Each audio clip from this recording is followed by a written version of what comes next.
Hello, ladies and gentlemen. This is Eddie Marcus again. I'm so glad to be able to catch you while the sun is out. I came out here a few moments ago, right? And the sun's all behind the cloud. And I wanted to put this nature scene when I'm talking to you because I'm as real as that scene is. It's not fake. Now listen, ladies and gentlemen, let me tell you this. Now it appears as though the people are finally waking up, not just in Minnesota, not just in this country, but around the globe. So this tells me that people are beginning to recognize and acknowledge the fact that there's an injustice going on around here, and injustice is on the side of unrighteousness.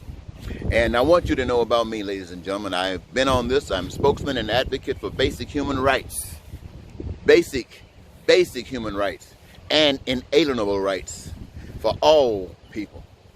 I don't get paid by anybody. Nobody pays me. I've volunteered my service for at least 36 years, and I have stood up for what was righteous. And I never asked anybody to join me because I know if you're not ready to pay the price for freedom, you're not going to get it. And so I knew that I'm ready, but I couldn't put you in a position like that. Now it appears as though 30-some years have passed, and maybe you might be waking up. And I want you to know that I'm out here, and I'm willing to tell you, give you some information, or really to give you some advice if you need it from old school advice. You can't do it without us, just like we can't do it without the youth. And I want you to know I was a youth at one time with that same ambition. I also want you to know, ladies and gentlemen, that with YouTube and Facebook, my name is Eddie Marcus. You can do your research on me. I have done a few things that I wanted to always be able to mention because I knew that there would be a day like this. For instance, when in the 80s, when I was in the Philippines in prison because I decided not to wear the military uniform, I was embarrassed at Ronald Reagan the way he was treating the poor people and his policies. And I refused to take orders. And I accepted an other than honorable separation from the military as a statement of my love for human beings, all of them. I love it. Okay, the other thing, I've been in jail here in Minnesota several times. I've been in jail I was thrown out in the street in Washington, D.C., arrested in Wisconsin while running for office. In Minnesota, I've committed some crimes against the state. I have taken money and did whatever I wanted to do with it, and then turned myself in to be arrested for one purpose. And that purpose is so I could go into that courtroom. I wish that the people would come and share with me, but nobody showed up. But I went in the courtroom so I can state what I had done, why I had done it, and it would be in the court records. So when this day comes, and people are talking about who's been committed, I wanted everybody to know back in the 80s and 90s that Eddie Marcus was not asleep. I was trying to tell the people what I had been given to tell the people. But ladies and gentlemen, I want you to know that God is not mad with you. It is what it is. Everything is working out fine. And now you have made up your minds that you're going to go and try to do some redressing. I want you to know there's no such thing as redressing. It's righteous and unrighteous.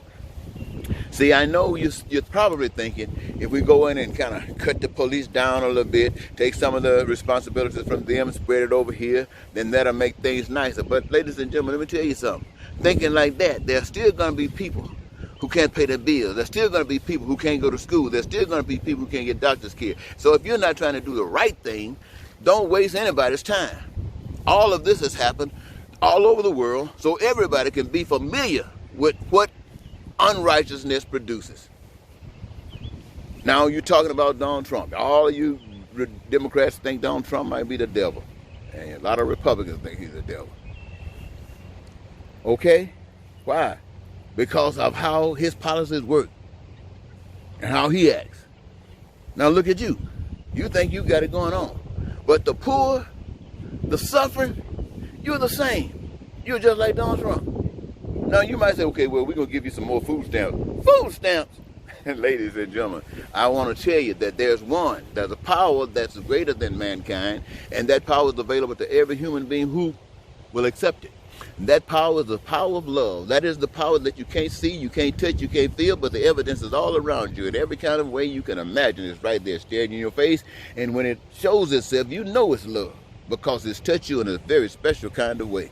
And what the kind of love I'm talking about is the love that says, you, the people of America and the people of the world, God made it for you to have your needs, your wants, and your desires met. He made it so that you could, the things that you need to survive, food, clothing, shelter, education, and health care, you can have all of that stuff, not missing a thing.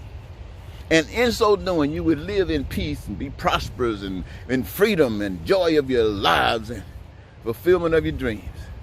And the way that all of this would be possible is that everybody that benefits from this, and that's everybody, that's you, that's everybody, that's the people who try to be the slave masters and the slaves. No more do you have that distinction. Everybody benefits. That's God's way.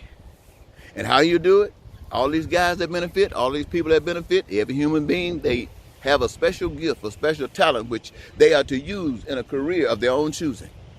They're a career of their own choosing, wherein joy is invested. There is no joy like knowing who you are, why you are, and being just that. That is the greatest joy you'll ever get. And you're playing a part in meeting the needs of every human being on earth. Nobody can do without you. Everybody needs you, and you need everybody. And you're living like you're in heaven. So, ladies and gentlemen, that's what I advocate for. That's what I represent. I ran for president several times on that basic principles. But God had taught me, long before I started running for office, that people don't know anything about love. They think they do. They talk that stuff. Even Christians know nothing about love. Christian love, nah, that's talk. All that stuff is talk. If it were not talk, we would not be here where we are today. So what we're trying to do, wake you up and turn your talk into action.